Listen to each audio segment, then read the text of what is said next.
Good morning, gentlemen. My name is MrGoat.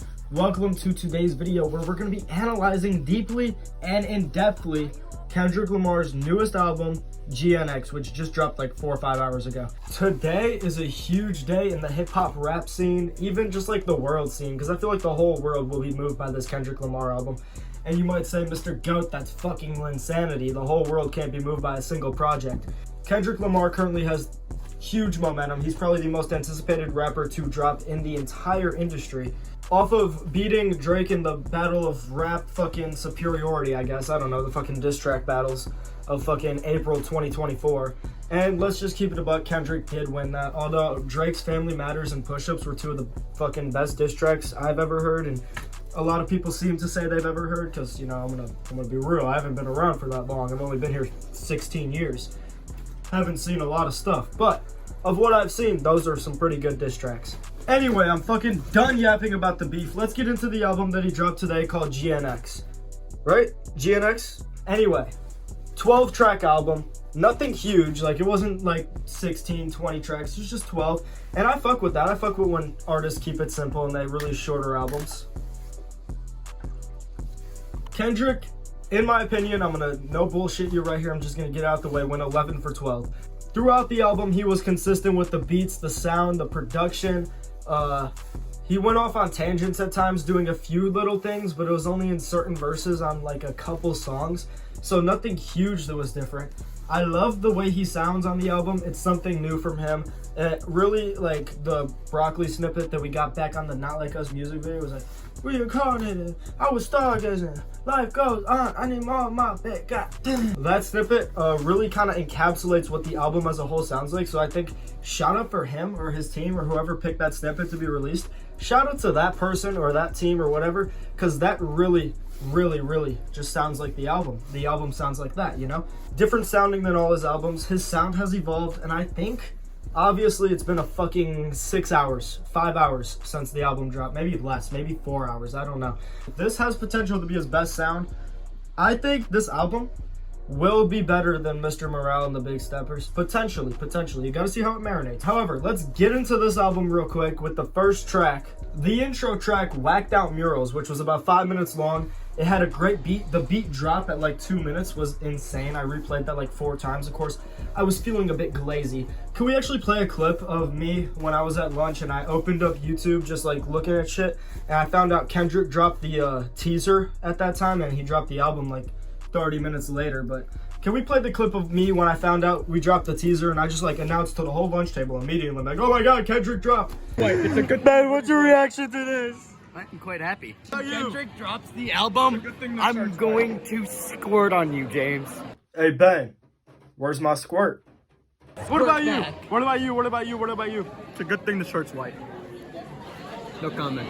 What about you? I should have worn my white pants. Anyway, first track, Whacked Out Murals, right? I'm 90% sure that's the name. I'm not 100% sure. It's been out for 4 hours. Give me a break. Anyway, first track. I give it a solid 9.6 out of 10. And this is no glaze, not a glazy perspective here, but I really enjoyed it. My only complaint with it is the beat's a tad bit loud. I think the production on that could have been a little better in just lowering the beat, because if you listen to it, the beat really drowns out Kendrick's voice to the point where you can't really tell what Kendrick's saying. You can, obviously, at points. But sometimes, like, if he's even, like, kind of mumbling a little bit, which he doesn't really mumble, but sometimes he'll say stuff kind of quickly and on a certain flow, so you can't really hear it that good. You got to listen a few times. And at times like that, it's kind of hard to hear what he's saying because the beat's kind of loud. Second song, Squabble Up, right? Squabble Up, whatever the fuck it was. Anyway, that was the song that started off with the snippet, and it went into him just kind of rapping, going insane on the beat. And I really fucked with that song. I give it like a 9.5 out of 10. I don't think it was as good as the intro, but it was up there. It was like at the same level. And you're gonna see I give a lot of these songs about the same ranking. I fuck with a lot of these songs. Next up was one of my favorite songs on the album, Luther. And Luther starts off real slow, quickly picks up, and quickly turns into an amazing rapping performance from Kendrick Lamar. Not the GOAT. The bars, the lyrics, the flow, the beat on Luther gives me a reason to put it at 10 out of 10. But since I don't like handing out 10s for some reason, even though like there's no reason I shouldn't give a 10 to Luther for no reason, for shits and giggles, I don't like handing out 10s, so I'm gonna give it a 9.8 out of 10. And keep in mind, these are all first listen analyses. Obviously, give it a month or two, I could fucking hate this album, or I can say they're all 10s. I don't know. We'll see what happens. Track number 4. That was corny. Track number 4 though, Man at the Garden or Man of the Garden, Man at the Garden, I think. I'm not sure. That track was really, really good. I really fucked with that track. And I was thinking about giving it a 10 out of 10. I was thinking about that. Kendrick kind of just going over himself. I think, of course, obviously, fucking been out 4 hours. I could be analyzing this wrong. Analyzing it wrong. Just one problem I have with it. One huge problem. And I'll be damned if I'm wrong, which I could be because I might not have heard him right, but I think he dissed LeBron. As of now, 0 out of 10. You can't diss can't diss greatness, bitch. Anyway, realistically, probably a 9.8, 9.9 out of 10. Probably the best song on the album so far if we take out that LeBron line. Come on, Kendrick, be better. Hey Now, immaculate song. Great song. 9.7 out of 10, though. I think he takes a step back from the peak that was fucking Man of the Garden or Garden of the Man or whatever the fuck we were doing. Great song, though. Great song. I liked it. And then this is where the first like feature, obviously on Luther there was a girl singing, but I don't know if we call that a feature or a sample. I don't know what was happening there. But on fucking Hey Now, we have our first feature of the album, and it's like some rando. And all of the features here are just randos except for SZA at the end. Okay, on Hey Now, that random, I don't know his name, he was spitting. Can somebody figure out who that was and let me know in the comments below, because I kind of want to go check out that guy's music, see if he's got anything good. Next song, 6th song on the album, and I believe it to be my favorite song on the album as of right now, as of fucking 5 hours in, as of second listen at most, but we got fucking Reincarnation, okay? Reincarnated? Fuck, it's Reincarnated. I knew it was Reincarnated. Anyway, we got Reincarnated, and the beginning half of the song is good, great even, you could say. 9 out of 10 beginning half, really solid. However, from like 2:45 on, I got the timestamp in my head, it's like 2:47 on, that part, and you'll know what I'm talking about if you either go listen or maybe you're just a super fan, you know the timestamps of everything already. But from 2:47 on, I'm not going to play it for copyright reasons, that fucking part where it's like about the father kicking him out of the house, but now he's like got to lose his pride and shit, that part, and the back and forth between the father and Kendrick or something, the father and son, that part was like possibly 11 out of 10. Holy glaze, maybe, but that part was just beautiful. That part was great in my opinion. So overall, I give Reincarnated a 10 out of 10. I think that was a beautiful song. Hey, it's my opinion, and if you have a different opinion, you can comment it below, and I'll probably respect it unless you're saying the album's shit and it's like a 1 out of 10.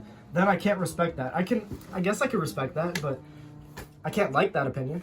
My fault if the camera moved a little bit. I kind of fucked with it, but it should be whatever. You guys should adjust fine to it. Next song is going to be TV Off, and I'm just going to kind of skip over this one real quick because honestly, in my opinion, it's not my favorite song off the album, and I don't even really like it that much. Despite seeing people saying it's one of the better songs, or even some people saying it's the best song on the album, I really don't care because in my own little slice of La La Land over here, my opinion is really the only one that counts. I can respect all your opinions. I can even respect the most horrid, dog shit, terrible opinion that smells like stinky yellow fumes on a fucking sunny day in October. Anyway, TV Off, the feature on it, stinky. I'm gonna give TV Off like a 8.2 out of 10. Still on the playlist, I think. But I really want to get into Dodger Blue, which is the next song. It's more experimental than the other songs, and Kendrick, the whole album really is an experimental sound for Kendrick. But Dodger Blue is definitely more experimental than some of the other tracks on here. And I can fuck with that, I can respect it, but I just don't think it hits as hard as some of these other tracks. I feel like Dodger Blue is like a 6 out of 10, which is still a D-, so you're still passing, but 7 out of 10, maybe you get that C, I don't know, a little extra credit maybe, but moving into the 9th track on the album, Peekaboo. At first, I thought it to be a skip, and I really think he went 12 for 12 now, because Peekaboo was my skip pick. But the beginning where he's kind of off the beat, kind of, it's whatever, because the 80 pointers like a Kobe game bar is fucking immaculate. When I heard that bar, I was like, holy fucking shit. This is a 5th dimension of thinking. You might think it's not that crazy of a bar, MrGoat, chill out. fucking insane song. I don't want to get stuck up on it for too long, but I really like the song a lot, and I really think that it's worth giving like a fucking 8.8 out of 10. Not quite the greatest on the album, but not a skip at all. For the real fans of hip hop, which I'm fucking 16 years old, I'm not gonna sit here and say I'm a real fan of hip hop, you know, I'm not gonna be that guy. But for people who really fuck with hip hop, I feel like this is huge for them, that the real Heart Part 6 drop, not the fucking knockoff Drake version. And I'm gonna be real, the like ending Drake tracks, the Heart Part 6 for Drake, they were still good, but as this is, they fucking fell flat and sucked. Let me turn my hat back around so I'm matching the album cover. The real Heart Part 6. I could literally go on for like an entire video just talking about how good this song is, because even like while recording the video, and that's how quickly music opinions can change for me and probably everybody. But just throughout like watching the video or making this video, I feel like the Heart Part 6 has become my favorite on the album. The beat on it, I like how he took like a fucking West Coast 90s kind of vibe to this album. The whole album in general, there's a few times, like obviously a few tracks, but a couple songs here, like the Heart Part 6 and Reincarnate, which happen to be my favorite songs, so maybe I just like that genre more, I don't know. 10 out of 10.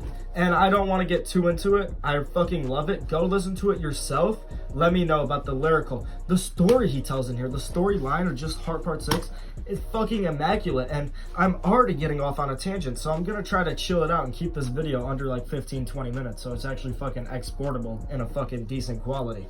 Next track, which was GNX, the album title as a song, you know how they do that sometimes. As I've matured over the last hour or so of making this video itself, GNX is probably my least favorite song off the album now. Still, I don't know. I'm still gonna give it like a 7.5 out of 10. I feel like it was so stereotypical and just down the middle, and I know Kendrick doesn't like to play things safe. I know he likes to take risks, but I feel like it was the safe track. Just down the middle, like, okay, mediocre. Last track on the album here, the outro if you would. It doesn't really feel like an outro except the last like 30 seconds of it. The beat kind of fades out in a more flashy way than it would in the other songs on this album. I feel like it's more of a melodic track, and it is more of a melodic track on the album. SZA's features great. I love SZA. I haven't really seeked out SZA's work other than like Saturn, which is her most popular song probably, something like that. I haven't really seeked out SZA that much like on her own as her own artist, but on features I fuck with her, and I probably should dive into SZA's discography a little more. But for now I'm not gonna, I'm just gonna stick to her features. And I feel like on this feature she fits well. Her and Kendrick are a good duo together. They should make a collab album maybe. Kendrick's melodic performance with SZA's fucking vocal range and shit, and you know, SZA doing SZA shit, I don't know how to put it, more melodic too, I guess, maybe. But together, I feel like they make a pretty good song. As a song, 9.2 out of 10. If I were to come back at like the end of the year after listening for a month or so to the tracks and stuff, I could maybe give you guys a revamped opinion of how this album is. I feel like this album will make my top 10 albums on the year, if not my number one. I'm not gonna get ahead of myself though, it's been out for like 5-6 hours. Overall, the entire album, I'll give like a 9.5 out of 10 to. And obviously hasn't marinated much yet. I think it clears Chromacopia. Unfortunately, Uzi's my GOAT, but I feel like it pretty obviously clears Eternal Take 2. It hasn't marinated yet. It definitely has potential to clear that though. So at the end of the year, I plan on making a video. Top 10 albums of 2024 or something like that. I'm gonna rank all the albums that came out in the rap hip hop genre that I thought were good. And honestly, if I went all genres, I really don't feel like there's any other albums. And I've been heavy into new rap as opposed to like rock and country and stuff, but country really fell apart over the last couple of years. We can talk about that in a whole nother video though. Dre and Snoop are dropping an album here soon, and that's about the only other thing I know that's coming this year. Maybe Keem, maybe Kanye. But that's gonna be about it for this video. See ya.